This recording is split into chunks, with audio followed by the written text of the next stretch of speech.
ஆண்டவரும் ரட்சகருமாகிய இயேசுவின் விலையேற பெற்ற நாமத்தினாலே உங்கள் அனைவருக்கும் என் அன்பின் வாழ்த்துக்கள். கர்த்தர் உங்களை ஆசீர்வதிப்பாராக. அல்லேலூயா. சந்தோஷமா இருக்கிறீங்களா? 10வது மாதத்துக்குள்ள கர்த்தர் எடுத்து வைக்க கிருபை செய்திருக்கிறார். 9 மாதங்களாய் கனிமை போல பாதுகாத்த கர்த்தருடைய கரம் இந்த 10வது மாதத்துல நம்மை பாதுகாக்கும். அல்லேலூயா.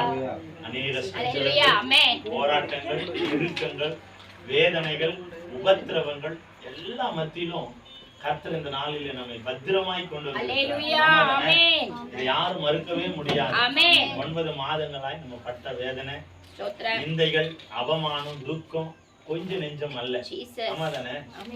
ஆயில கலந்து சொல்லுங்களேன். ஆமாதானே? அவ்வளவு போராட்டம் இல்லையா? அத்தனையிலும் இன்னைக்கு நாம விடாம நிற்கிறோம் அப்படின்னா ஒரே காரணம் என்னன்னா அவருடைய கரம் நம்மை தாங்குகிறது.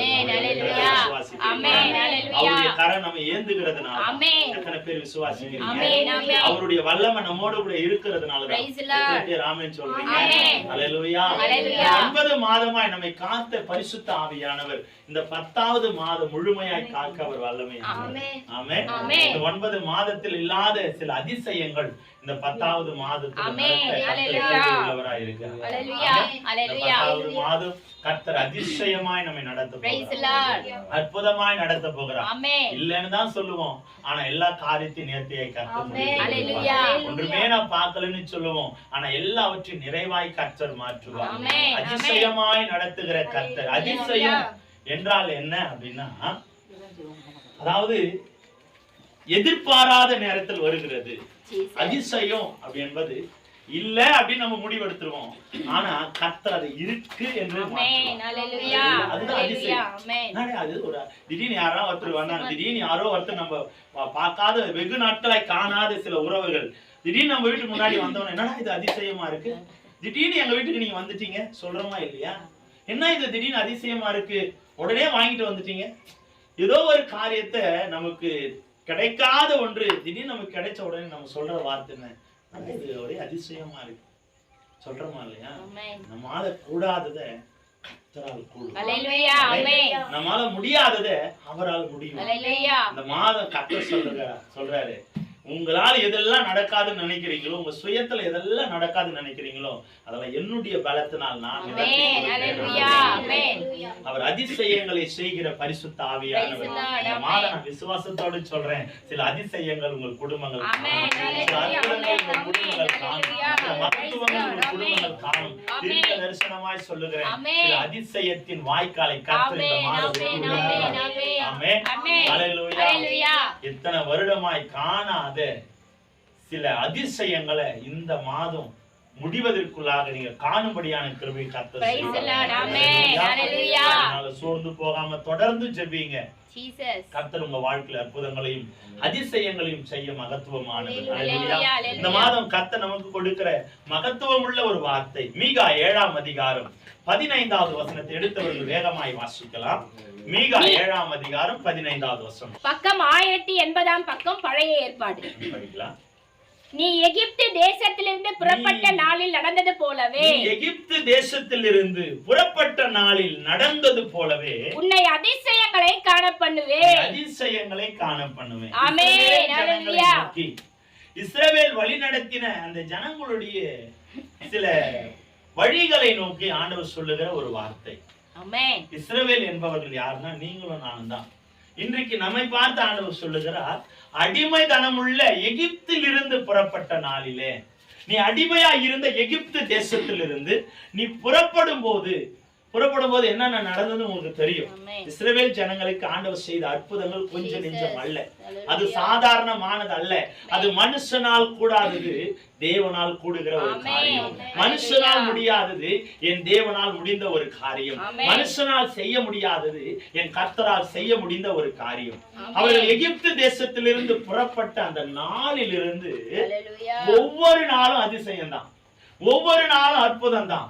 அவர்களை மோசே பார்க்கும் போது ஆரம்பித்த அந்த அதிசயம் அவர்கள் கானான் தேசத்திற்கு போவதற்கு வரைக்கும் அந்த அதிசயம் தொடர்ந்துட்டே மாத்திரமல்ல, இன்றைக்கும் அந்த அதிசயம் தொடர்ந்து கொண்டே ஆண்டவராகிய இயேசு கிறிஸ்து சொல்லுகிற ஒரு மகத்துவம் உள்ள ஒரு வார்த்தை, நீ எகிப்து தேசத்திலிருந்து புறப்பட்ட நாளிலே நடந்தது போலவே. அப்போ எகிப்தில் அந்த ஜனங்கள் என்னவா இருந்தாங்கன்னா 430 வருஷம் அடிமையா இருந்தாங்க. அடிமை என்பது சாதாரணமானது அல்ல. அடிமை என்பது சாதாரணக்குரிய வாழ்க்கை அல்ல. அவர்கள் அனுபவித்த அந்த அடிமைத்தனம் உள்ள வாழ்க்கை மகா கொடுமையானது, மகா வேதனை நிறைந்தது. நாள்பட அவர்களுடைய அடிமைத்தன வாழ்க்கை அதிகமானதை தவிர குறைந்து போகும். எது எடுத்தாலும் அந்த எகிப்தின் ராஜா இந்த ஜனங்களை முடக்க, அடிமைப்படுத்த, கடினமான வேலை வாங்குவதற்குரிய அநேக காரியங்களை இந்த இஸ்ரவேல் ஜனங்கள் மேல அவன் திணித்தான். இப்படி நடந்த சூழ்நிலையில் ஆண்டவருடைய இரக்கம் அந்த இஸ்ரவேல் ஜனங்கள் மேல் இறங்கினதுனால அந்த ஜனங்களை ஆண்டவர் அந்த எகிப்திலிருந்து கொண்டு வருகிறார். கொண்டு வந்து அந்த நாட்களை தொடங்கினது பாத்தீங்கன்னா 10 வாதையின் மூலமாய் அந்த ஜனங்களை பாதுகாத்து வழி நடத்தினார். செங்கடலை பிளந்தார், தண்ணீர் இல்லாத இடத்துல நீர் ஊற்றை ஊற செய்தார், கண்மலையை பிளந்து தண்ணீரை ஊற செய்தார். பசி நிமித்தமாய் வாடின அந்த ஜனங்களை காடைகள் நிமித்தமாய் வயிற்றை நிரப்பினார். அநேக அற்புதங்கள், அநேக அடையாளங்கள் அந்த ஜனங்களுக்கு செய்த அற்புதங்கள் கொஞ்சம் நெஞ்சம் அல்ல. இன்றைக்கு கர்த்தருடைய சமூகத்திலிருந்து சொல்றேன், அன்றைக்கு செய்த அதே அற்புதம் இன்றைக்கு நம்முடைய வாழ்க்கையை கர்த்தர் செய்ய. 16வது வசனத்தை வாசிங்க. புறஜாதிகள் கண்டு தங்களுடைய எல்லா பராக்கிரமத்தையும் குறித்து வெட்கப்படுவார்கள். கையை வாயின் மேல் வைத்துக் கொள்வார்கள். காதுகள் செவிடாய் போகும். ஹலோ, நீங்க கர்த்தர் சொல்லுகிற மகத்துவம் உள்ள ஒரு வார்த்தை என்னன்னா, அவர் செய்ய போகிற அதிசயத்தின் நிமித்தமாய் அநேகருடைய கண்கள் காண போகிறது. கண்கள் மாத்திரமல்ல, அதை பார்க்கிறவர்கள் எல்லாம் எப்படி இருப்பாங்களா, வாய் மேல கை வைக்க போறாங்களா, ஐயோ இவர்களுக்கு மாத்திரம் எப்படி இந்த அதிசயம், இவருடைய வாழ்க்கையில எப்படி இந்த அடையாளம், இவர்களுக்கு மாத்திரம் எப்படி இந்த மகிமை, இவர்கள் விழுந்துருவாங்க, செத்துருவாங்க, முடங்கிடுவாங்க, இனி இவர்கள் உயரவே முடியாதுன்னு சொல்லி நான் எதையோ அவர்கள் வாழ்க்கையில செய்தேன். ஆனாலும் நான் செய்ய செய்ய செய்ய செய்ய அவர்கள் வாழ்க்கை உயர்ந்துட்டே இருக்கு என்பதை அநேக புறஜாதிகள், யாரு உங்களை ஒடுக்கினவர்கள், உங்களை நிந்தித்தவங்க, உங்களை வேதனைப்படுத்தினவங்க, நீங்க வாழவே கூடாதுன்னு சொல்லி அநேக முறையா உங்களை பார்த்து நகைத்தவர்கள் எப்படி மாற போறாங்களாம், வாய் மேல கை வைக்கிற அளவிற்கு அதிசயங்களை கர்த்தர் புறஜாதிகள் உங்களை கண்டு ஆச்சரியப்படும்படியான கிருபையை ஆண்டவர் செய்ய போகிறார். அல்லேலூயா. 17 வாசிங்க. பாம்பை போல மண்ணை நக்குவார்கள். பூமியின் ஊர்வனவற்றை போல தங்கள் மறைவிடங்களில் இருந்து நடுநடுங்கி புறப்படுவார்கள். நமது தேவனாகிய கர்த்தரிடத்திற்கு திகிலோடு சேர்ந்து உனக்கு பயப்படுவார்கள். பாருங்க, இந்த வேதத்தில் இருக்கிற வார்த்தை ஆண்டவரை நம்பி ஆண்டவரை விசுவாசித்து நிற்கிற பிள்ளைகளுடைய வாழ்க்கை எப்படி மாறப்போதான், அந்த புறஜாதிகள் என்னவா மாறுவாங்களா, பாம்பை போல மண்ணை. உனக்கு எத்தனை செய்வின, எத்தனை போராட்டம், எத்தனை கண்ணீர் வர வைத்த சூழ்நிலை, எத்தனை நிந்தை, நீங்க எதை எடுத்தாலும் ஏதோ ஒரு மனுஷன் உங்களுக்கு விரோதமா எழும்பி பகையையும் போராட்டத்தையும் நிந்தையும் கொடுத்திருக்கலாம். இப்போ இந்த மாதம் அந்த மனிதர்கள் உன்னை பார்த்து விலகி ஓடுகிற சூழ்நிலை. அது மாத்திரமல்ல, அவங்களாம் மண்ணை கவப்படுறாங்க. சில பேர் சொல்லுவாங்க, ஒரு நாள் நீ மண்ணை கவுவ, அதை என் கண்கள் காணும். பாருங்க, ஆண்டவருடைய பிள்ளைகளுக்காய் கர்த்தர் வைராகியம். அல்லேலூயா. அழகா சொல்லுது, பாம்பை போல மண்ணை நக்குவார்கள், பூமியின் போல தங்கள் மறைவிடங்களில் நடுநடுங்கி புறப்படுவார்கள். ஆமா, நடுங்கி போவாங்க. இனி உங்களை பார்க்கிறவங்க எல்லாம் நடுங்கும்படியான ஒரு வல்லமையை கர்த்தர் வைக்க போகிறார். உங்களை சாதாரணமா பார்த்தோம், இவனால என்ன செய்ய முடியும், இவெல்லாம் ஒரு பூச்சிக்கு கூட சமம் இல்லை, நான் நினைச்சா இவனை எதை வேண்டுமானாலும் செய்வேன்னு சொல்லி உங்களை அற்பமா எண்ணின சில மனிதர்கள் உங்களை பார்த்து எப்படி மாற போறாங்க, திகில் அடங்கி நடுநடுங்கி போகும்படியா, திகில் அடைந்து போகும்படியா. அடடா, இவன் சாதாரணப்பட்டவன் அல்ல, நம்ம ஆயுதத்தை கொண்டு அவனை வீழ்த்தலாம் நினைச்சோம், ஆனா அவன் முழங்காலை கொண்டு என்னை துரத்துகிறான் என்று சொல்லி ஜனங்களுடைய வழி நடத்துதலுக்கு காரணம் ஜெபம், ஆண்டவருடைய வழி நடத்துதல். அவனை பின்தொடர்ந்து வந்தவங்க திரும்பி போனாங்களா? செங்கடலை பிளந்து நடக்க செய்த என் ஆண்டவர் அந்த பார்வோன் சேனையும் கொண்டு வந்தார் கூட. ஏன் கொண்டு வந்தார் தெரியுமா?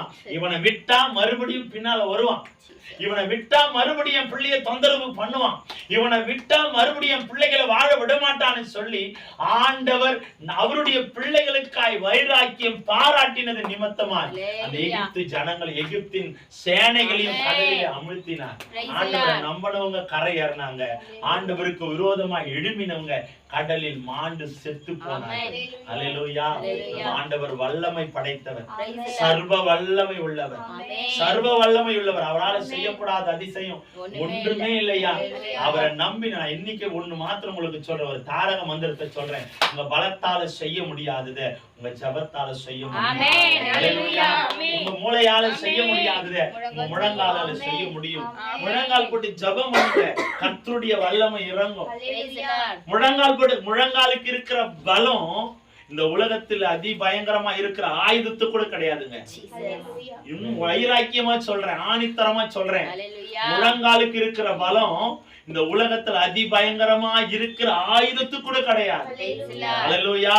முழங்கால் படிக்கிட்டு ஜெபித்தீங்கன்னா எவ்வளவு பெரிய தடையா இருந்தாலும் சாதாரணமா உங்களால தாண்டி போக முடியும். அல்லேலூயா. உங்களை சாதிக்காதத முழங்கால் சாதிக்கும். அல்லேலூயா. இந்த உலகத்துல படைத்தது எல்லாமே எதனால நம்ம படைச்சிருக்கிறோம்? எதை கொண்டு படைச்சிருக்கிறோம்? மூளையை கொண்டுதானே படைச்சிருக்கிறோம். என் மூளை தாங்க இதை செய்தது. மனுஷன் பெருமை பாராட்டுறானா? என் மூளை தாங்க இது உருவாக்கிச்சு. அந்த மூளை சாதிக்காதத நம்முடைய முழங்கால் சாதிக்கும். முழங்காலுக்கு அவ்வளவு பலம். போராட்டம் வரும், நிந்த வரும், கண்ணீர் வரும், வேதனை வரும். அழுவதனால பிரயோஜனம் இல்லை, புலம்புறதுனால பிரயோஜனம் இல்லை, கண்ணீர் வடிக்கிறதுனால பிரயோஜனம் இல்லை, மற்ற மனுஷிடத்துல சொல்லுவதனால பிரயோஜனம் இல்லை. முழங்கால் படிட்டு பாருங்களேன். கண்ணுக்கு மலை போல வருகிற பிரச்சனை உங்க கண்களுக்கு முன்னால பனி போல மறைந்து ஆண்டவர் இந்த மாதம் அந்த அதிசயத்தை செய்ய மலை போல பிரச்சனைகள் 9 மாதம் எழும்பி இருந்துச்சு. இந்த 10வது மாதம் அது பனி போல மறைய போகிறது.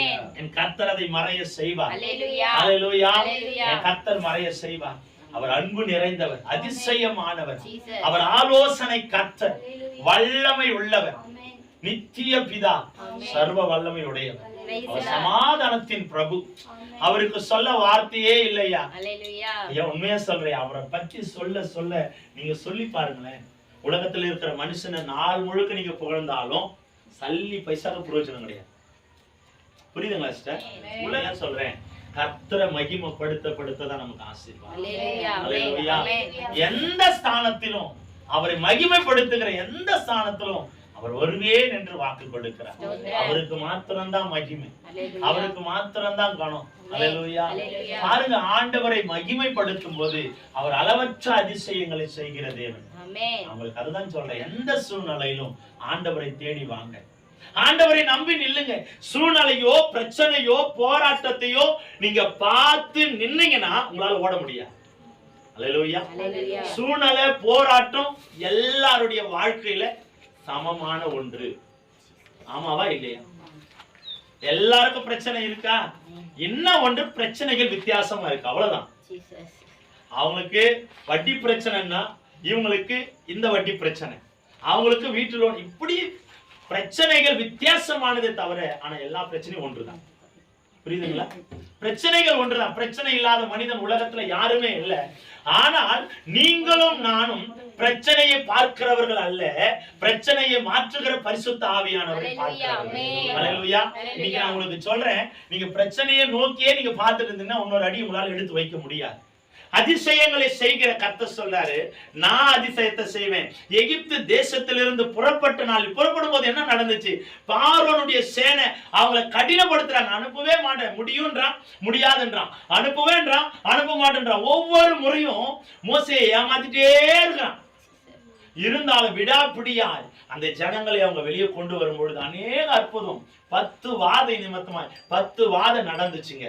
எங்க நடந்துச்சு? எகிப்துல நடந்துச்சு இல்ல? 10 வாதம் நடக்கும் போது உள்ள யார் இருந்தாங்க? 10 வாதம் எகிப்துல நடந்துச்சு இல்ல சிஸ்டர்? அந்த எகிப்துல நடக்கும் போது அந்த எகிப்துக்குள்ள யாரும் இருந்தாங்க? இஸ்ரவேல இருந்தாங்க. ஆனா அந்த 10 வாதம் வரும்போது இஸ்ரவேல தொட்டுச்சா? அந்த 10 வாதம் யாருக்கு பாதிப்பு உண்டாக்குச்சு? எகிப்துல மாத்திரம் ஆண்டவரை புறக்கணித்து ஆண்டவரை மறுதலிச்ச, அவரால் அதிசயம் செய்ய முடியாதுன்னு அவரை புறக்கணித்த ஜனங்களுக்கு தான் அந்த 10 வாதம் எழும்புச்சு. அவரை நம்பினவர்களோ அந்த 10 வாதம் நடுவுல நின்றாலும் அவர்களை சேதப்படுத்தல, பத்திரமாய் அந்த தேசத்திலிருந்து வெளியே கொண்டு வந்தார்கள். இன்னைக்கு கர்த்தரை நம்பணும்னா பிரச்சனை உங்களை மேற்கொள்வதில்லை. அவர் அதிசயமா இந்த பிரச்சனைகளை மாற்றுகிறவர், போராட்டங்களை மாற்றுகிறவர், நிந்தைகளை மாற்றுகிறவர். ஆவியானவரை நம்பி நின்னீங்கன்னா இந்த மாதம் நான் விசுவாசத்தோடு சொல்றேன், நீங்க அதிசயங்களை போல சில பிரச்சனைகள் உங்க வாழ்க்கையில் எழுப்பினாலும் அதை கர்த்தர் மாற்ற வல்லமையானவர். அல்லேலூயா. நினைச்சு பாருங்க, அந்த எகிப்தில இருந்து வெளியே வந்த அந்த இஸ்ரவேல் ஜனங்களுடைய வாழ்க்கையில நடந்தது அதிசயம் கொஞ்சம் நெஞ்சம் அல்ல. அது எல்லாமே சாதாரணமானது அல்ல, மனுஷனால் செய்ய முடிந்தது அல்ல. நினைச்சு பாத்தீங்களா? அது எல்லாமே மனுஷனால் செய்ய முடியுமா? முடிஞ்சதா? அந்த 10 வாதையும் சாதாரண அந்த 10 வாதையும் நினைச்சு பாருங்க. எரி கந்தக மழையும் கொப்பளங்களும் வண்டுகளும் பேனும் தவளையும் இதனால் மனுஷன் உண்டாக்க முடியுமா? செங்கடலை மனுஷனால பிளக்க முடியுமா? கண்மலை அடிச்சவனை தண்ணி ஊற செய்ய முடியுமா? இது எதுவுமே மனுஷனால் செய்ய முடியாதது, ஆனால் என் ஆண்டவரால் செய்ய முடியாது. காரணம் என்ன? ஒரு மனுஷனை ஆண்டவர் நேசித்தார்னா அவன் அதிசயத்தை காண்கிற வரைக்கும் என் ஆண்டவரை கைவிடுவதில்லை. அல்லேலூயா. விசுவாசத்தோடு சொல்றீங்க, இந்த மாதம் நான் நம்புறேன் நீங்க அதிசயத்தை பார்க்க போறீங்க. முடியாது என்ற அதிசயம் இந்த மாதம் முடிய போகுது. மனுஷனால் கூடாது என்ற காரியம் இந்த மாதம் ஆண்டவரால் கூடும். அல்லேலூயா. ஆமாங்க, நான் நம்பி விசுவாசத்தோடு சொல்றேன். நீங்க எத்தனையோ மனுஷனை நம்பி போயிருக்கலாம், இந்த மனுஷன் கண்டிப்பா இதை செய்வான், இந்த மனுஷனாலேயே இந்த காரியத்தை செய்ய முடியல, அப்ப என் வாழ்க்கை என்னவா முடிய போகுது? ஒரு வேலை சோதனையோட வெறுமையோட நீங்க இருக்கலாம். ஆனா இந்த மாதம் உங்களுக்கு கர்த்தர் அந்த அதிசயத்தை செய்ய போகிறார். அல்லேலூயா. சங்கீதம் 78 அதிகாரம் 12வது வசனத்தை வாசிங்க. சங்கீதம் 78:12. அவர்களுடைய பிதாக்களுக்கு முன்பாக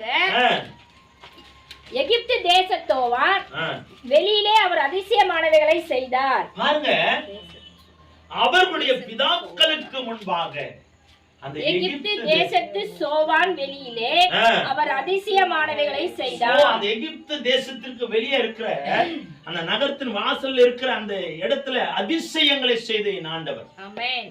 புரியுதுங்களா? அவரை நம்பிட்டாங்க அப்படின்னா அவர் தடையில்லாத அற்புதங்களை செய்கிற பரிசுத்தமானவர்.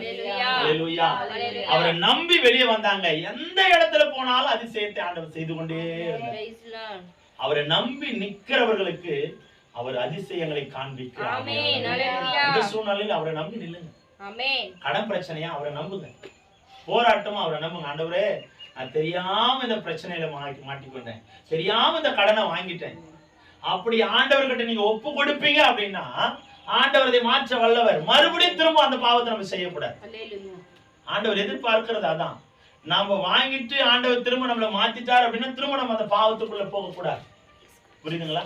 எந்த சூழ்நிலையிலும் அவர் அதிசயத்தை செய்கிற மகத்துவமானவர். 13 வாசிங்க. கடலை பிளந்து அவர்களை கடக்க பண்ணி ஜலத்தை குவியலாக நிற்கும்படி செய்தார். கடலை பிளந்து அந்த நடக்கும்போது பாத்தீங்கன்னா அவர்களுக்கு முன்பாக மிகப்பெரிய பிரளயமா இருந்த அந்த செங்கடல் பார்த்தீங்கன்னா, எப்பவுமே செங்கடல் வந்து சீற்றம் நிறைந்ததுதான். அந்த கடலை பார்க்கும்போது சிவந்த நிறத்துல, எப்பவுமே சிவந்த நிறத்துல இருக்கும். அதை பார்க்கும்போது ஒரு இரைச்சல் சத்தம் கேட்டுட்டே இருக்கும். அது பக்கத்துல போனாவே பயங்கரமா இருக்கும், கிட்ட கூட நெருங்க முடியாது. அவ்வளோ பயத்தை உண்டாக்கக்கூடிய அந்த மிகப்பெரிய செங்கடல் கர்த்தருடைய பிள்ளைகளுக்காய் வழி திறந்தது. பாருங்க, அவ்வளோ சீற்றம் நிறைந்த அந்த செங்கடல் 2ஆய் பிளந்து எப்படி நினைச்சான்? நின்றது, ஒரு மதில் சுவராய் எழும்பினது. கர்த்தரை நம்பி நீங்க நின்னீங்கன்னா உங்களுக்கு எந்த தடையா இருந்தாலும் அந்த தடையை உங்களுக்கு வழிவிடும். அந்த தடையிலிருந்து வழியை உண்டாக்குகிற பரிசுத்த ஆவியானவர் உங்களோடு கூட இருக்கிறார். நீங்க நம்புறீங்க, மலை போல செங்கடலை போல சில பிரச்சனைகள் உங்களுக்கு முன்னால் இருக்கலாம். இது மாறவே மாறாது, இது விலகவே விலகாது, என்னை விட்டு என்னைக்குமே மாறாதுன்னு நீங்க நினைக்கலாம். கர்த்தரை நம்பி நின்னு பாருங்க, அந்த பிரச்சனை உங்களுக்கு வழிவிட்டு நீங்க. ஆண்டவர் சொல்லுகிற வார்த்தை அதுதான். அந்த ஜனங்கள் அதுல நடந்தாங்களா, அந்த ரெண்டு பக்கமும் அந்த தண்ணீர்கள் குவியலாய் நின்றது. அப்படியே இமேஜினேஷன் பண்ணி பாருங்களேன். எனக்கு அது நினைக்கும் போது நான் அதை யோசித்து பார்த்தேன். இந்த ஜனங்களுக்கா அந்த தண்ணீர் வழிவிட்டு அவர்கள் கரையேறுகிற வரைக்கும் அப்படியே நின்றது. ஒரே ஒரு அதிசயம். ஆண்டவர் சொன்ன அந்த ஒரு வார்த்தை மோசையின் மூலமா, மோசை ஒன்றுமே செய்யல, ஆண்டவரை நம்பினான். கோலை தண்ணீர்ல போட்டான், கடல் இரண்டாய் பிளந்தது. சாதாரண கோல்னால என்னங்க நடந்துரும்? கர்த்தருடைய வல்லமை உண்டு, கர்த்தருடைய அதிசயம் உண்டு. சாதாரண ஒரு காரியம் தான். இதனால எங்களால உங்களை நினைக்கலாம் நிறைய பேர், இவனால என்ன முடியும்? கர்த்தர் உங்களோடு கூட இருப்பார்னா எல்லாவற்றையும் செய்ய உங்களால முடியும். அல்லேலூயா. உங்களை கொண்டு கர்த்தர் செய்வார். மோசே ஆண்டவர் அழைக்கும் போது மோசே சொன்ன ஒரு வார்த்தை, ஆண்டவரே நான் மந்தனாவும் தித்துவாயோட நான் ஒன்றுக்கும் பிரயோஜனம் மற்றவன். அந்த கடலை பிளக்கும் போது ஜனங்க அப்படி நினைச்சிருப்பாங்களா, இவன் மந்தனாவு தித்துவாயும் உள்ளவன்னா, ஆனா இவன் இவ்வளவு பெரிய கடலை பிளந்து நிக்கிறான். காரணம் என்ன? கர்த்தர் அவனோடு இருந்தார். இன்றைக்கு உங்களை அநேக ஜனங்கள் நினைக்கலாம் ஒன்றும் இல்லை, குப்பை, வெறுமை. ஆனால் கர்த்தர் உங்களோடு கூட இருப்பார்னா அதிசயங்களை காணும்படியான கிருபையை கர்த்தர் செய்ய வல்லமையானவர். வாசிங்க. பகலிலே மேகத்தினாலும் ராமுழுவதும் அக்னி வெளிச்சத்தினாலும் அவர்களை வழிநடத்தினார். ஒவ்வொரு நாளும் அவர்களுக்கு என்ன பாருங்க, வெளிச்சத்தினாலும் அக்னி வெளிச்சத்தினாலும். அக்னி வெளிச்சம்னா பாத்தீங்கன்னா பிரகாசமா இருக்கும். அந்த இரவில் நடக்கும்போது குளிர்ச்சியான சூழ்நிலையில அவர்களுக்கு வெதுவெதுப்பு தன்மைகளை கர்த்தர் கொடுத்தார். புரியுதுங்களா? கர்த்தர் அந்த வெயில நடக்கும்போது மேகஸ்தம்பம், அந்த சூட்டினாலே அவர்கள் கவலைப்படக்கூடாது, கஷ்டப்படக்கூடாது என்பதற்காக பாருங்க, ஆண்டவர் எவ்வளவாய் அந்த ஜனங்களை நேசித்திருந்தா அந்த ஜனங்களுக்கு 2 வேளையும் அவர்களுக்கு தேவையானதை ஏற்றதை ஆண்டவர் செய்திருப்பார். இன்னொரு வாட்டி அந்த வசனத்தை வாசிங்க. மேகத்தினாலும் அக்கினி வெளிச்சத்தினாலும் சில நேரத்துல வெயில நடக்கும்போது வெயில் அப்படியே சீற்றம் அதிகமா இருந்தா என்ன சொல்றோம், ஏன் தான் இந்த கொடுமையான வெயில் இருக்கும். அந்த சூழ்நிலை கூட அந்த ஜனங்களுக்கு உண்டாகலை. வெயில நடக்கும் போது சாதாரண அந்த ஜனங்க நடக்கும்போது வெகு தொலைவு போகணும். இப்ப இருக்கிறதெல்லாம் இப்பெல்லாம் வண்டி எடுத்தோன்னா 10 நிமிஷத்துல ஒரு இடத்துல போயிடுறோம். அப்பெல்லாம் அப்படி கிடையாது, நடப்பயணம் தான், கால்நடையாதான் போகணும். அந்த ஜனங்களுக்கு களைப்பு தெரியக்கூடாது என்பதற்காக பகலிலே மேகத்தினாலும் இரவிலே அக்னி வெளிச்சத்தினாலும் அந்த வெதுவெதுப்பு தன்மையில இரவில நடக்க செய்தார். பகலிலே அந்த குளிர்ச்சியான சூழ்நிலை ஆண்டவர் உண்டாக்கினார். பாருங்க, இந்த ஜனங்களை ஆண்டவர் நடக்க செய்வது 40 வருஷம் நடக்கிறாங்க. நடக்கிற அந்த ஜனங்களுடைய வாழ்க்கை எப்படி இருந்துச்சா, அவருடைய ஆடை பழையதாய் போகவே இல்லையா. நம்ம எடுக்கிற ட்ரெஸ் ஒரு வாரத்துல என்ன ஆகுது, என்னவா சொல்றோம், இது பழைய ட்ரெஸ், இன்னொரு ட்ரெஸ் போய் நம்ம எடுப்போம். யோசிக்கிறோமா இல்லையா? அப்பதான் நம்ம புடவை எடுத்துட்டு வீட்டுக்கு வந்திருப்போம். 2 நாள் கட்டின உடனே 3ஆவது நாள் வச்சுட்டு அடுத்த புடவையை தேடி நம்ம கடைக்கு வரும். என்னவா போன வாரம் பழசாயிருச்சு, புது புடவை வந்திருக்கு, அதை எடுக்க வந்திருக்கேன். ஆனா பாருங்க, இஸ்ரவேல் ஜனங்க நடக்கிறாங்க 40 வருஷம், அவர்கள் ஆடை பழையதாய் போகலையா, அவர்கள் கால்கள் வீங்கி போகல. கொஞ்சம் தொல்லை நடந்தாவே காலெல்லாம் வீங்கி போச்சுங்க, நடக்கும்போது வலி இருக்குதுங்க. ஆனால் ஆண்டவரை நம்பி அந்த ஜனங்களுக்கு ஆண்டவர் செய்த மகத்துவம் உள்ள அற்புதம். இது போல அற்புதத்தை செய்கிற காரியம் மனுஷனால முடியாதுங்க, என் ஆண்டவரால மாத்திரம். 15 வாசிங்க. வனாந்தரத்திலே கண்மலையை பிளந்து மகா ஆழங்களில் இருந்து தண்ணீரை அவர்களுக்கு குடிக்க கொடுத்தார். தண்ணீர் இல்லாத சூழ்நிலை, தாகம் வறண்டு போகிற சூழ்நிலை, நாவோடு நான் ஒட்டி கொண்ட சூழ்நிலை, வாய் மேல் வாயோடு ஒட்டி கொண்ட சூழ்நிலை, புலம்புறாங்க, ஆண்டவரே உம்மை நம்பி வந்த எங்களுக்கு இதுதான் பரிசு. ஆனாலும் என் ஆண்டவர் வெறுமையா விடல, கண்மலையை பிளந்து தண்ணீரை ஓட செய்தார். நீங்க எந்த இடத்துல ஒண்ணும் இல்லைன்னு நினைக்கிறீங்களோ அந்த இடத்துல ஆண்டவரை நம்பி நின்னீங்கன்னா அந்த இடத்துல ஒரு அதிசயத்தை கண்டு. இன்னைக்கு நான் நம்புறேங்க, என் ஆண்டவர் இல்லாத இடத்துல இருக்கிறதை போல உருவாக்குகிற பரிசுத்த ஆவியானவர். உண்மையா அது உருவாக்க வல்லமையானவர். அது கர்த்தரால மாத்திரம் தான் செய்ய முடியும், அது ஆண்டவரால மாத்திரம் தான் செய்ய முடியும். அது ஆண்டவர் செய்ய அவர் வல்லமையானவர். அவரை நம்பி நிக்கணும், அவரை நம்பி அவரை விசுவாசித்து நின்றாவே போதும், வேற எதையுமே செய்ய தேவை. நம்ம விசுவாசித்தாதான் தேவனுடைய மகிமையை நம்மளால பார்க்க முடியும். எரேமியா 33ஆம் அதிகாரம் 3வது வசனத்தை எடுத்தவர்கள் வேகமா வாசிக்கலாம். எரேமியா 33ஆம் அதிகாரம் 3வது வசனம். என்னை நோக்கி கூப்பிடு, அப்பொழுது நான் உனக்கு உத்தரவு கொடுத்து நீ அறியாததும் உனக்கு எட்டாததுமான பெரிய காரியங்களை என்னை நோக்கி. அப்போ கர்த்தர், நான் இன்னைக்கு சொன்ன அதே வார்த்தை தான்.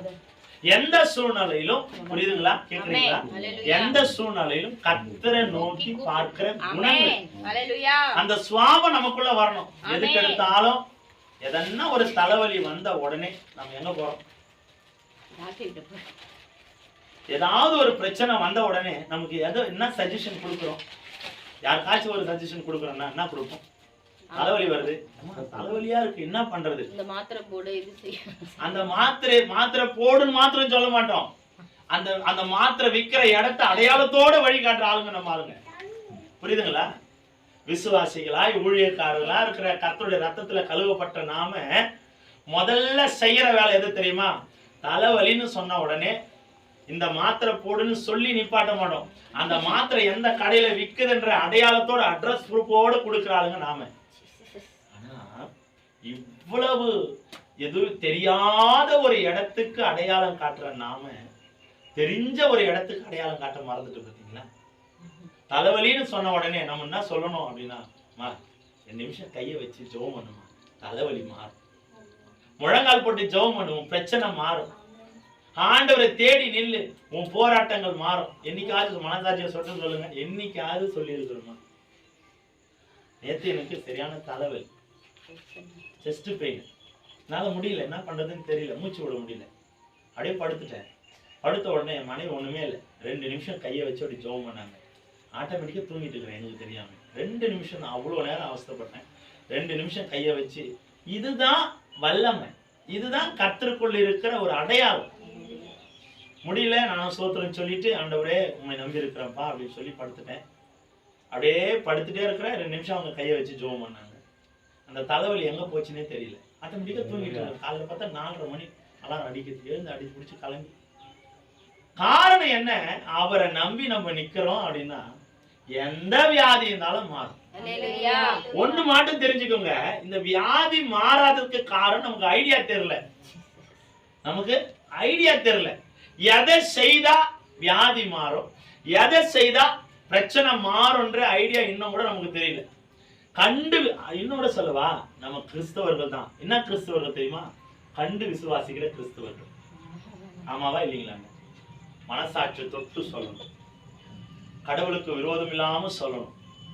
நம்ம யாரு? என்ன கிறிஸ்தவர்கள்?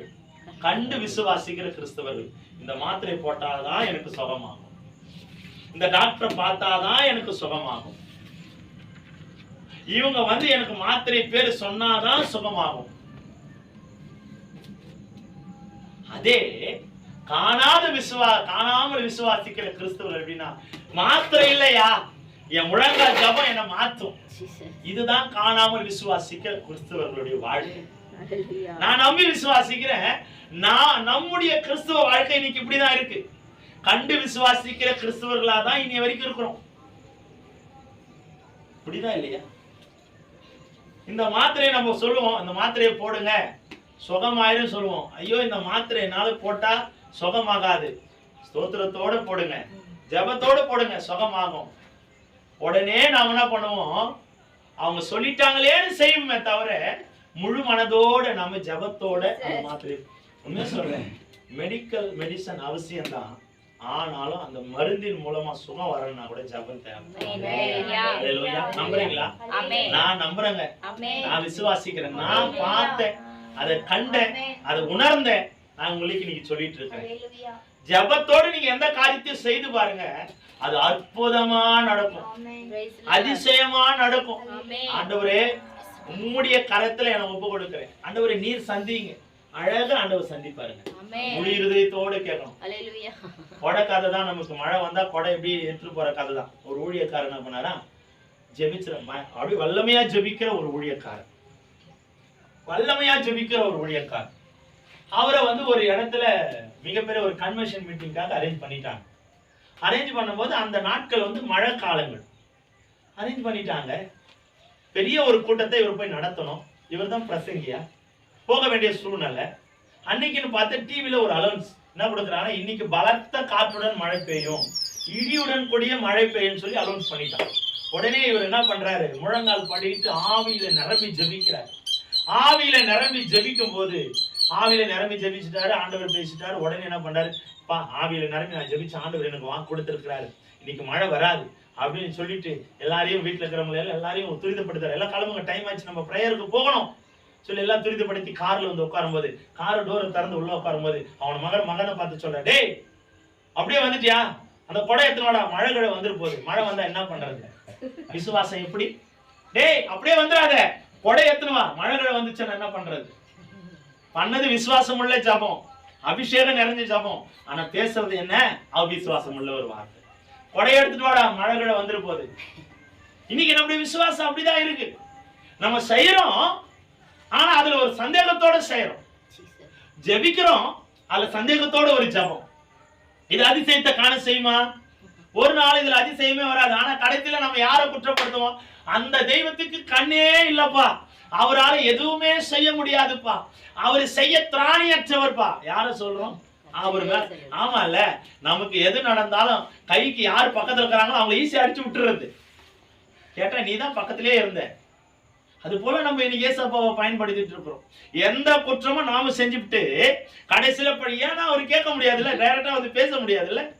அவர் காணக்கூடாத தேவன் அல்ல, அவர் ஆவியா இருக்கிறவர் அல்ல, அவரால் எதுவும் வந்து பேச முடியாதுன்ற ஒரு அவநம்பிக்கை. அதனால எந்த குற்றமா இருந்தாலும் அவர் மேல ஈஸியா சுமத்திட்டு போயிடுறோம்.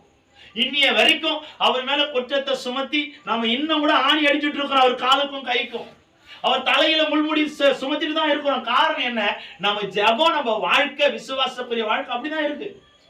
அதிசயத்தை நான் பார்ப்பேன் அப்படின்னா எத்தனை பேர் இந்த மாதம் 1ஆம் தேதி வாக்குத்தத்தத்தை கேட்டீங்க? எல்லாம் பார்த்தீங்களா வாக்குத்தத்தத்தை? அந்த வாக்குத்தத்தத்தை எத்தனை முறை சொல்லி ஜெபிச்சிருக்கிறோம்? மறைக்காம சொல்லுங்க பார்க்கலாம். வாக்குத்தத்தத்தை போன்ல பார்த்திருப்பீங்கல்ல.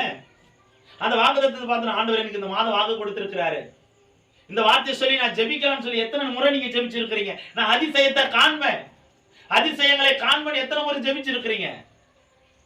ஜெபிக்காம நம்முடைய வாழ்க்கை என்றைக்கு நல்லா மாறும், சுகமா மாறும், ஆசீர்வாதமா மாறும்? நான் ஜெபிக்க மாட்டேன், ஆனா ஆசீர்வாதம் வரணும்னா அது நீதியா, நியாயமா? கொஞ்சம் நினைச்சு பாருங்களேன். கர்த்தர் ஒரு மனுஷனுக்குள்ளேயே ஒரு சுயநலம் இருக்கு. நீ எனக்கு தந்தாதான் நான் உனக்கு தருவேன்ற ஒரு சுயநலம் இருக்கு. ஆனா ஆண்டவருக்குள்ள நம்ம ஜெபித்தாதான் அற்புதம் நடக்கின்ற ஒரு எண்ணங்கள் நமக்குள்ள இன்னும் வரலையே. யோசித்து பாருங்க. அதிசயம் வேணும்னா நம்ம ஜெபம் கட்டாயம் நமக்குள்ள வேணும். ஒரு வியாதி, தலைவலி, ஆமாங்க இதை சாப்பிட்டா எனக்கு வியாதி வரும், இதை சாப்பிட்டா கோல்டு பிடிச்சிக்கும், இதை சாப்பிட்டா அப்படி சொல்லி நீங்க சாப்பிட்டு பாருங்க, கட்டாயமா கோல்டு வரும், ஜுரம் வரும். சீத்தாப்பழம் தெரியல, அது சாப்பிட்டா என்ன நடக்கும்? சிஸ்டர் சொன்னாங்க பத்தியா, அது சாப்பிட்டானா உடனே அது பயங்கரமான கோல்டு இல்லாம, கோல்டு தானம்மா, அது பயங்கரமான கோல்டு. சாப்பிட்ட உடனே கோல்டு ஆயிடும். அது இருக்கிறதுல ரொம்ப கோல்டு உருவாக்கக்கூடியது. அதை சாப்பிட்டானா நிறைய பேர் என்ன பண்ணா உடனே சுடு தண்ணி குடிச்சிருவாங்க. சாப்பிட்டாவே உடனே கோல்டு ஆகும் சிஸ்டர். எனக்கு அதெல்லாம் டக்குன்னு ஆயிடும். ஆனா அன்னைக்கு நான் முந்தின நேரத்து நான் சாப்பிடும் போது ஆண்டவர் சொன்னேன், ஆண்டவர் இதை நான் சாப்பிடுறேன், எனக்கு கோல்டே ஆகாதுப்பா. இனி வரைக்கும் கோல்டு ஆகல. விசுவாசம் உள்ள ஜெபம். உண்மையை சொல்றேன், அதை சாப்பிட்ட உடனே எனக்கு டக்குன்னு கோல்டு வந்துடும். ஆனா நீ நான் சொல்லி சாப்பிட்டேன், ஆண்டவரே இதை சாப்பிடுறேன், எனக்கு கோல்டு வராதுப்பா, ஏன்னா உங்களுடைய ரத்தம் எனக்குள்ள இருக்கு. கர்த்தருக்குள்ள விசுவாசம் உள்ள ஜெபம் தான் பிணியாளிகளை ரட்சிக்கும். அப்ப ஜெபிக்கும் போது நான் அதிசயத்தை பார்ப்பேன் அப்படின்னா அதிசயம் கட்டாயமா உண்டாகையா. முழங்கால் போட்டு ஜெபிங்க. மணிக்கணக்கா எதையதிக்காகவும் நம்ம டைமை செலவு பண்றோமே, ஜெபத்திற்காக டைமை செலவு பண்ணுங்க, ஆண்டவருக்காக டைமை செலவு பண்ணுங்க. இருக்கிற நாட்களை ஆண்டவருக்காக செலவு பண்ணுங்க. உலகத்திற்காக செலவு பண்ணி நம்முடைய நாட்கள் வீணா போச்சுன்றதை இன்னும் நம்ம மறந்துட்டோம். உலகத்துக்காக ஓடி ஓடி ஓடி நம்முடைய பலத்தை எல்லாம் நம்ம இழந்து போயிட்டோம், சந்தோஷத்தை இழந்து போயிட்டோம், நேரத்தை இழந்து போயிட்டோம், சமாதானமாய் பேசுகிற நாட்களை இழந்து போயிட்டோம். ஆனால் இன்றைக்கு கர்த்தர் நமக்கு தெளிவுபடுத்துகிறார். ஆண்டவருக்குள்ள நம்ம மாறுவோம், ஜெபத்துல அமருவோம், ஜெபத்தோட எல்லா காரியத்தையும் நம்ம செய்ய முன் வருவோம். அப்பதான் நம்ம அதிசயத்தை பார்க்க முடியும். அதிசயம் சாதாரணமா வந்துடாதுங்க. ஒரு கடையில் இருக்கிற பொருளை வாங்கறதுக்கு ஒரு வெகுமதி, ஒரு காசு தேவைப்படுது. அந்த காசை சம்பாதிக்கிறதுக்கு எவ்வளவு கஷ்டம் இல்லையா? ₹1 சம்பாதிக்கணும் கூட எவ்வளவு கஷ்டம் வருது இல்ல? உலகத்தின் பொருளை வாங்குவதுக்கே எவ்வளவு கஷ்டப்படணும்னா பரலோகத்தின் பொருளை வாங்கறதுக்கு சாதாரணமா முடியவே முடியாது. ஜெபம், முழங்கால், ஒரே ஒரு இரவு யாக்கோபுடைய வாழ்க்கை மாறினதுக்கு காரணம் ஈஸியா சொல்லிடும். ஒரு இரவுல அவன் வாழ்க்கை மாறிச்சு. அந்த ஒரு இரவுல எவ்வளவு பாடுபட்டு இருக்கணும், கத்திருக்கணும், மார்ல அடிச்சு ஆண்டவர்கிட்ட சத்தத்தோடு சொல்லி இருக்கணும், கண்ணீர் வடிச்சிருக்கணும், முழங்கால் எவ்வளவு வலிச்சிருக்கணும். நம்ம சொல்லிடுறோம் ஒரே இரவுல யாக்கோபு ஆசீர்வாதத்தை வாங்கிட்டு போயிட்டாங்க. ஐயா சாதாரணம் இல்ல. ஜெபிக்கணும், போராடி ஜெபிக்கணும். பிசாசு துரத்தணும்னா போராடணும். அவன் பலத்தை உடைக்கணும்னா போராடணும். அவன் ஒண்ணு இல்லாம தெரிச்சு ஓடணும்னா போராடணும். ஜெபம் போராடி ஜெபித்தாதான் வரும். சாதாரணமான ஜெபத்திற்கு பதில் கிடைக்காதியா. போராட்டம் உள்ள ஜெபத்துக்கு தான் பதில் கிடைக்கும். விசுவாசம் உள்ள ஜெபத்துக்கு தான் பதில் கிடைக்கும். நிறைய பேர் இன்னைக்கு ஜெபிக்கிறாங்க. நான் ஜெபிக்கணும்ன்றதுக்காக தான் ஜெபிக்கிறாங்களே தவிர ஜெபத்துல நான் அற்புதங்களை பார்க்கணும், அதிசயங்களை பார்க்கணும், கர்த்தருடைய வார்த்தைகளை நான் கேட்கணும்ன்ற உணர்வுகள் இல்லாம இன்னைக்கு ஜெபம் ஓரோ 2 நிமிஷம் அப்படியே ஆண்டவருக்கு விசிட் பண்ணிட்டு நான் அட்டெண்டன்ஸ் போடுற மாதிரி தான் இன்னைக்கு ஆண்டவருடைய கிறிஸ்துவ வாழ்க்கை போயிட்டு இருக்கு. ஆண்டவருக்குள்ள கிறிஸ்துவ வாழ்க்கை ஆலயத்துக்கு நான் வந்துட்டு பிறகு என்ன சொல்றாங்க, கணக்கு வச்சுக்கோங்க. ஐயா காலையில சர்ச்சைக்கே வரல, சாயந்தரம் வந்துட்டு இருக்கிறீங்க. ஆமா ஐயா ஒரு வேலையா போயிட்டேன், சாயந்தரமா எப்படியாச்சும் வந்து போலாம். வந்துட்டு வீட்டுக்கு போய் போன் பண்றாரு, இப்பதான் வந்துருப்பான். எதுக்கு இவர் சொல்றாருன்னு பார்த்தா அப்புறம் கேட்டா இல்லைன்னா அவங்க கேட்பாங்க, அதான் சொல்லிட்டு வந்துட்டேன். அப்ப நம்ம யாருக்காக இன்னைக்கு ஆண்டவர் ஆராதிக்கிறோம்? மனுஷனுக்காக. எதுக்காக ஆலயத்துக்கு போகிறோம்? மனுஷனுக்காக. எனக்கு ஒரு அதிசயம் வேணும், அற்புதம், ஆண்டவரை நான் முகமுகமா பார்க்கணும். மோசே ஒரு நண்பனை போல ஆண்டவர் அவங்களோட பேசினார். அவர் நண்பனை போல மோசையோட பேசுவதற்கு மோசே என்னையா செஞ்சிருக்கணும்? ஆண்டவரோட நம்பிக்கை வச்சிருக்கணும், விசுவாசம் நடந்திருக்கணும். சாதாரணமா அந்த அற்புதம் நடந்திருக்காதியா. அவ்வளவு நம்பிக்கை ஆண்டவர் மேல. அவர் செய்வார். காணாத ஒன்றை இருக்குதுன்னு சொல்லி வைத்தவன் தான் மோசே. மாதம் வரும், ஆயத்தமாயிரு, ஒழுங்கா என் மக்களை விட்டுடு, நான் ஆண்டவர் ஆராதிக்க போகணும்.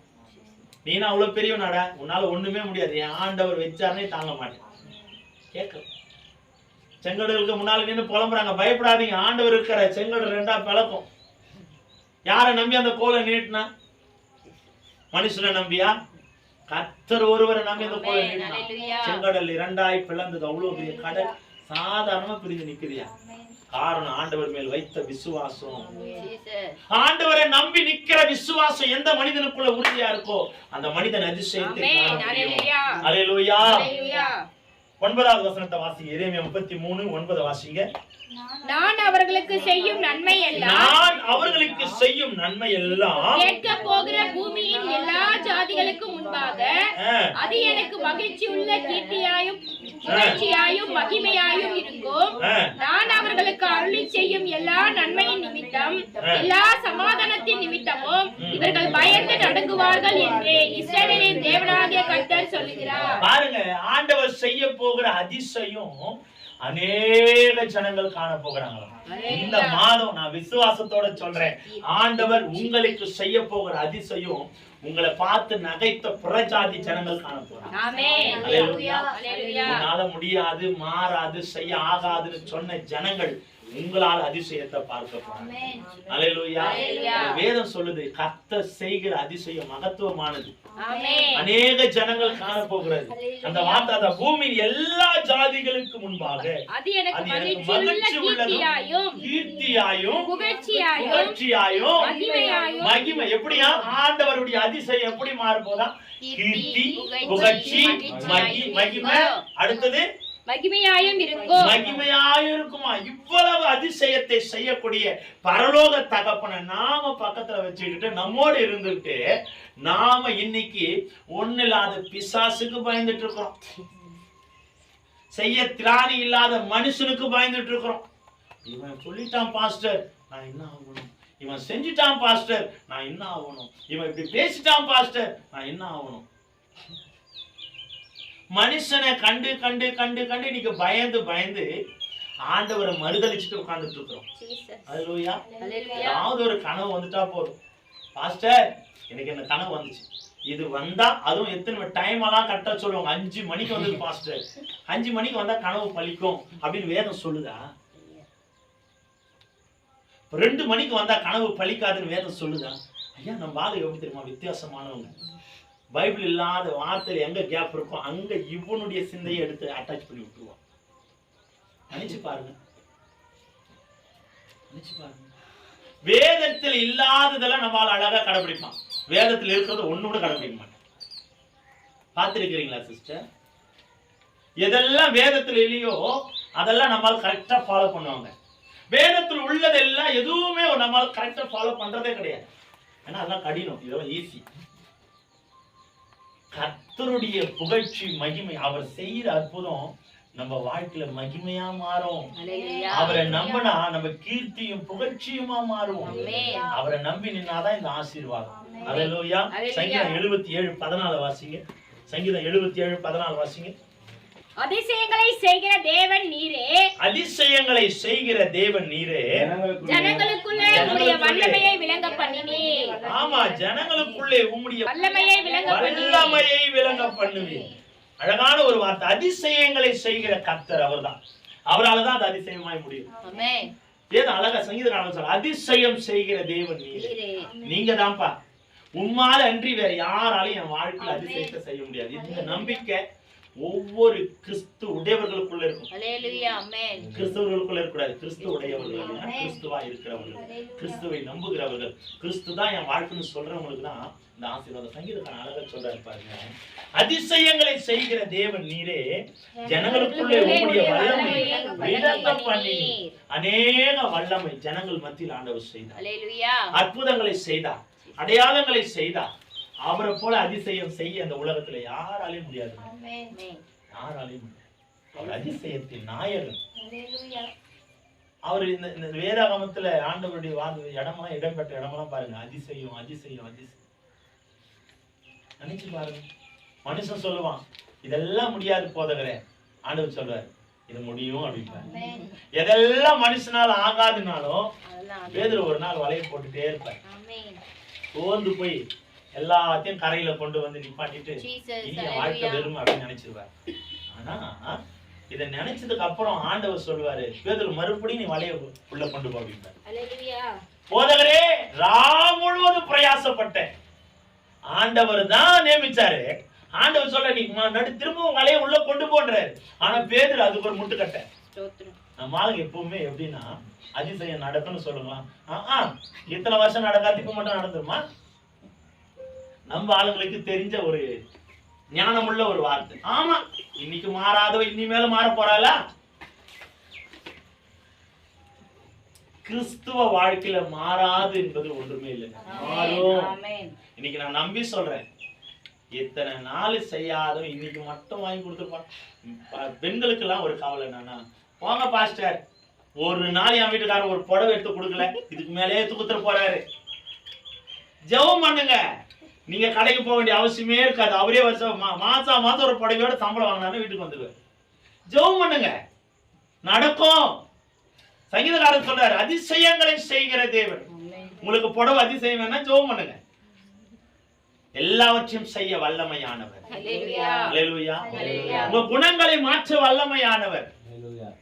அதற்காக பேசலாம், ஜெபிக்கணும். என் குணங்கள் மாறுவதற்காக ஜெபிக்கணும், என் சுவாபங்கள் மாறுவதற்காக ஜெபிக்கணும், என் சிந்தை மாறுவதற்காக.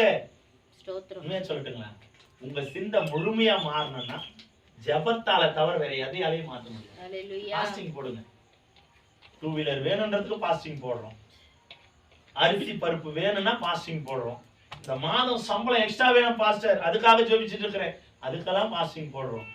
என் குணங்கள் கர்த்தருக்குள்ள மாறணுன்றதுக்கு ஒரு நாள் ஜெபிச்சிருக்கிறோமா? நல்லா நினைச்சு பாருங்க. நான் ஒவ்வொரு நாளும் ஜெபிச்சிருக்கேன். இந்த வேதத்தை படிக்கிறதுக்கு முழங்கால நின்று கண்ணீரோட செவுத்த தலையெடுத்து செவுத்துல முட்டியால ஜெபிச்சிருக்கிறேன். ஆண்டவரே, இந்த வேதத்தை உமக்குள்ள நான் பிரயாசமாய் படிக்க விரும்பணும்ப்பா. நான் ஒரு நாளும் ஆண்டவர்கிட்ட வந்து, ஆண்டவரே அரிசி வேணும், பருப்பு வேணும், இது இல்லை அது நான் கேட்டது. எனக்கு கேட்டதெல்லாம் உடனே ஒண்ணு, வேதத்தை அறிகிற உணவு கொடுங்க. பிதாவை அறிந்து கொள்ளுகிற அறிவையும் உண்மை அறிந்து கொள்ளுகிற அறிவையும் எனக்கு கொடுங்க. இந்த வேதத்தை நம்ம அறிஞ்சுக்கிட்டாவே எல்லாமே நம்ம வாழ்க்கையில நேர்த்தியாய் கத்த செய்யலாம். அல்லேலூயா. அப்புறமா இந்த ஆலயத்தின் தேவைகளுக்காக நான் ஜெபிச்சேன். இப்ப கூட நான் அதெல்லாம் கொஞ்சம் கொஞ்சமா குறைச்சிட்டேன். ஆண்டவரே, உமக்கு தெரியும், நான் கேட்டாதான் நீங்க செய்வீங்கிறது உமக்கு தெரியும். இது எல்லாமே என்னுடைய சித்தத்தினாலேயோ என் மூளையாலேயோ என் அறிவாலேயோ நான் வரணும்னு வந்ததால இல்லப்பா. இந்த இடமும் எனக்கு தெரியும். வேப்பம்பட்டுன்னு எனக்கு தெரியும். உண்மையா நான் இன்னைக்கு கர்த்தருடைய சமூகத்துல சொல்றேன். வேப்பம்பட்டுன்றது பேரு மட்டும் தான் எனக்கு கேள்விப்படுறேன். அந்த இடத்துல கூட நான் இறங்கி, இந்த ஸ்டேஷன்ல கூட நான் இறங்கி கால் வச்சது இல்லை. வேலைக்கு போகும்போதெல்லாம் எல்லா ஸ்டேஷன் பேரையும் சொல்லுவேன். ஆனா எந்த ஸ்டேஷனும் இறங்குனதில்லை. அரக்கோணத்தை விட்டா சென்ட்ரலை விட்டா அரக்கோணம், இப்படிதான். வேப்பம்பட்டு பேரை கேள்விப்படுறது, இறங்குனதோட கிடையாது. ஆனா என் வாழ்வாதாரம் இங்கதான் மாறுன்றதை கர்த்தர் நியமிச்சு. வேப்பம்பட்டுன்னு சொன்னாவே ஏதோ சொந்த ஊர் மாதிரி இருக்கு. நம்ம சொல்லும் போது நம்ம அங்கதான் பிறந்து வளர்ந்த மாதிரியே சொல்லிக்கிட்டு இருக்கோம். எந்த ஊர்ல இருக்கிறீங்க? வேப்பம்பட்டுல இருக்கோம். வரவே இல்லை. அதுக்குள்ள நம்ம இப்ப சொல்ற அடையாளம்னா வேப்பம்பட்டுல சபை வேப்பம்பட்டுல நடத்துறோங்க. அப்போ கர்த்தர் நமக்கு நியமிச்சது அவர் நிறைவேற்ற வல்ல அதிசயங்களை செய்கிற தேவன். நம் தேவைகள் என்னவென்று அவர் அறிந்திருக்கிறார். அடுத்தது எடுத்து வாசிங்க. யாத்திராகமம் 34ஆம் அதிகாரம் 10வது வசனத்தை வாசிங்க. யாத்திராகமம் 34:10 வாசிங்க. அதற்கு அவர், இதோ நான் ஒரு உடன்படிக்கை பண்ணுகிறேன். பூமி எங்கும் எந்த ஜாதிகளிடத்திலும் செய்யப்படாத அதிசயங்களை உன் ஜனங்கள் எல்லோருக்கும் முன்பாகவும் செய்வேன். உன்னோடு கூட இருக்கிற ஜனங்கள் எல்லோரும் கர்த்தருடைய செய்கையை காண்பார்கள். பாருங்க, உன்னோடு கூட இருக்கிற ஜனங்கள் கர்த்தருடைய செய்கைகளை காண்பார்கள். உன்னோடு கூட இருந்து நான் செய்யும் காரியம் மோசேக்கு கட்டளையிட்ட ஒரு மகத்துவம் உள்ள ஒரு வார்த்தை. நீ கவலைப்படாத, நான் உன் கூட இருக்கிறேன். உன்னை கொண்டு நான் செய்கிற அதிசயத்தை உன் கூட இருக்கிற ஜனங்கள் எல்லாம் பார்ப்பாங்க. உன்னை பார்த்து நகைச்சுவங்க, உன்னை கேலி பேசினவங்க, இகழ்ந்தவங்க இப்ப எப்படி பார்க்க போறாங்கன்னா, அந்த கடைசி வார்த்தை சொல்லுது, உன்னோடு கூட இருந்து நான் செய்ய போகிற காரியம். கர்த்தர் இந்த மாதம் உங்களோடு கூட இருந்து மிகப்பெரிய காரியத்தை, பயங்கரமான காரியத்தை கர்த்தர் செய்ய போகிறார். நம்ம விசுவாசிக்கிறோம். உங்க கூட இருந்து கர்த்தர் பயங்கரமான காரியத்தை செய்ய போகிறார். இந்த மாதம் அதிபயங்கரமான காரியத்தை உங்களை கொண்டு கர்த்தர் செய்வார். பார்த்து நகைச்சுவங்களாம் பயப்பட போறாங்க. ஓஹோ, இவன் சாதாரணமானவன் அல்ல, சாதாரணமான குடும்பம் அல்ல, கர்த்தர் வாசம் செய்கிற குடும்பம், கர்த்தருடைய பிள்ளைகள் என்ற அடையாளத்தை நீங்க பெற போறீங்க. அல்லேலூயா. அழகான ஒரு வார்த்தை மோசேக்கு அப்படி கட்டளையிடுறார். மோசே, நீ கலங்காது. உன்னை பார்த்து நகைப்பாங்க, முறுமுறுப்பாங்க. வணங்கா கழுத்துள்ள ஜனங்கன்று ஆண்டவர் தான் பலமுறை சொன்னாரு. கடைசியில மோசையுடைய வாயிலே வந்துருச்சு, ஆண்டவரே இந்த ஜனங்க வணங்கா கழுத்துள்ள ஜனங்கப்பா. ஆனாலும் ஆண்டவர் மோசையை தட்டி சொல்றாரு, பயப்படாது, இந்த ஜனங்கள் மத்தியில நான் அதிசயத்தை விளங்க செய்வேன். உன்னோடு கூட இருந்து. எப்படி? உன்னோடு கூட இருந்து. அப்ப கர்த்தர் இந்த மாதம் உங்களோடு கூட இருக்க போறார். உங்களோடு கூட இருக்க போறார். எல்லா சூழ்நிலை, வேலையில, படிப்புல, குடும்ப வாழ்க்கையில, பொருளாதார தேவையில, எல்லாவற்றிலும் ஆண்டவர் கூட இருக்க போறார். அதுதான் வாக்கு கொடுக்கிறேன். உன்னோடு கூட இருந்து, உன் கூட நான் இருக்கிறேன். அவன் கூட இருந்தனா பெரிய காரியத்தை நான் செய்யறேன். பயங்கரமான உன்னோடு கூட இருந்து நான் செய்ய போகிற காரியம் பயங்கரமா இருக்கும். நினைச்சே பார்க்க முடியாது. அந்த செங்கடல பிளந்து நடக்க செய்த பல அற்புதங்கள், பல அதிசயங்கள், எண்ணி பார்க்க முடியாத மகத்துவம். இந்த மாதம் நான் தீர்க்க தரிசனமா சொல்றேன், கர்த்தர் உங்களோடு கூட இருக்க போகிறார். பயங்கரமான காரியத்தை பார்க்க போறீங்க. குடும்பத்துல பயங்கரமான அற்புதத்தை பார்க்க போறீங்க. செய்து முடிக்க அவர் வல்லமையானவர். அல்லேலூயா, அல்லேலூயா. அதே சங்கீதம் 77:1 வாசிங்களேன். சங்கீதம் 77:1. நான் தேவனை நோக்கி என் சத்தத்தை உயர்த்தி கெஞ்சினேன். என் சத்தத்தை தேவனிடத்தில் உயர்த்தினேன். அவர் எனக்கு செவி கொடுத்தார். என்ன புரிஞ்சுக்கிட்டீங்க இந்த வசனத்துல? தேவனை நோக்கி என் சத்தத்தை உயர்த்தி கெஞ்சினேன். என்ன புரிஞ்சுக்கிட்டீங்க? என் சத்தத்தை தேவனிடத்தில் உயர்த்தினேன். அவருடைய சத்தம்லாம் எங்க உயரணும்? தேவனிடத்தில். எங்க இருக்கணும்?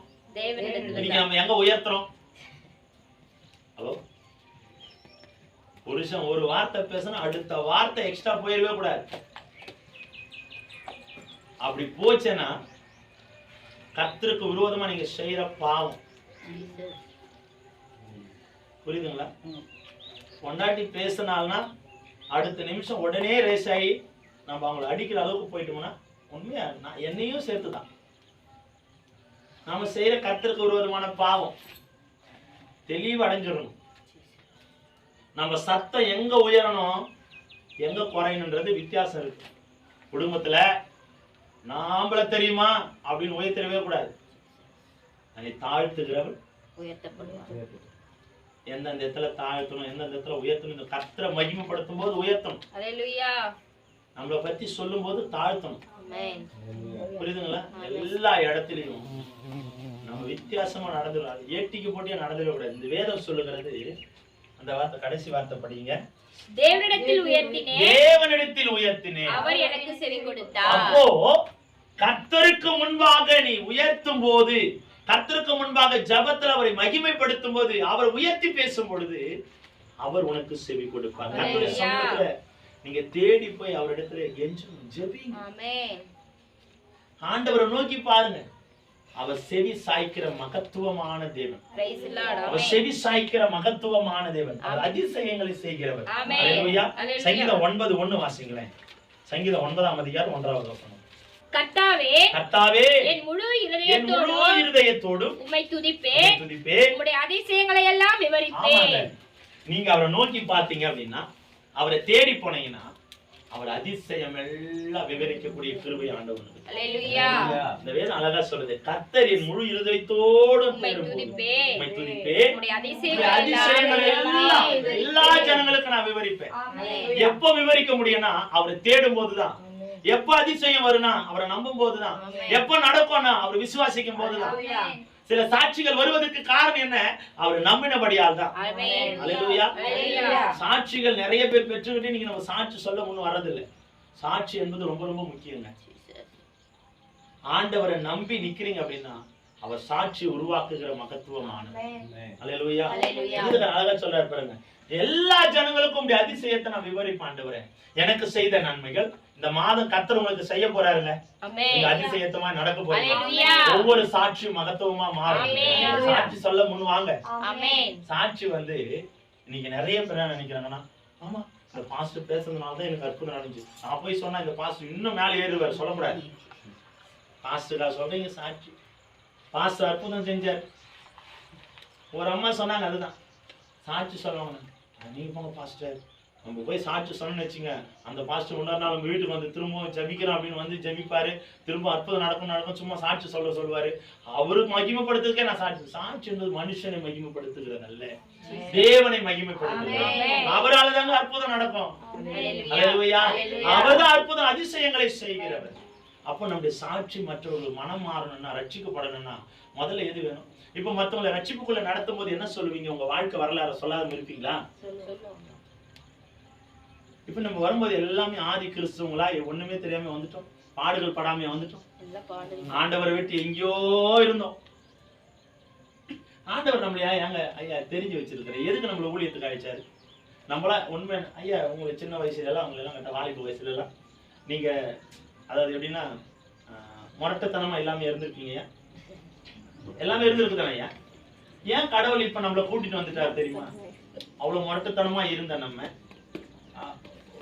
உதாரணமா சொல்ற ரவுடித்தனமா இருந்த நம்ம, எல்லாரையும் பார்த்து மிரட்டின நாம இன்னைக்கு ஒரு பைபிளை வச்சுட்டு சர்ச்சில் வந்து உட்கார்ந்து இருக்கிறோம். காரணம் என்னன்னா, இவனை விட்டா ஊரை சீலாய்ச்சிருவான், இவனை இப்படி கூப்பிட்டு உட்கார வச்சு ஊரை மாத்தணுன்றதுக்காக தான் கர்த்தர் நம்ம கொண்டு வந்து இப்படி உட்கார வச்சிருக்கிறார். இது மிகப்பெரிய ஒரு சாட்சி. எப்படியோ இருந்த நாம இன்னைக்கு கர்த்தருக்கு முன்னால வந்து அவருடைய அடையாளத்தை தரிச்சு இன்னைக்கு கர்த்தருடைய பிள்ளைகளா இருக்கிறோம்.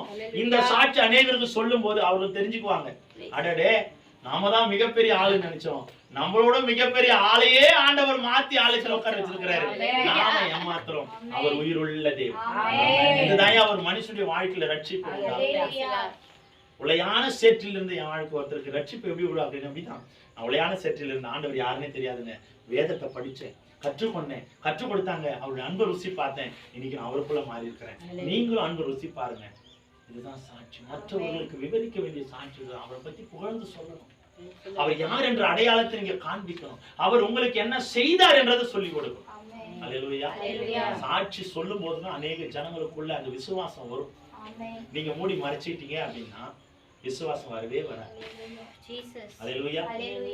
அதிசயத்தை விவரித்து சொல்லுகிற தேவன். ஆமென் ஆமென். இந்த மாதம் உங்களுக்கு ஆண்டவர் செய்ய போகிறார். ஆமென். சாட்சி சொல்ல போறீங்க. ஹல்லேலூயா ஹல்லேலூயா. ஹல்லேலூயா. இந்த மாதம் கர்த்தர் நினைத்து பார்க்காத அதிசயத்தை செய்ய போகிறார். ஆமென். நீங்க சாட்சியா நிற்க போறீங்க.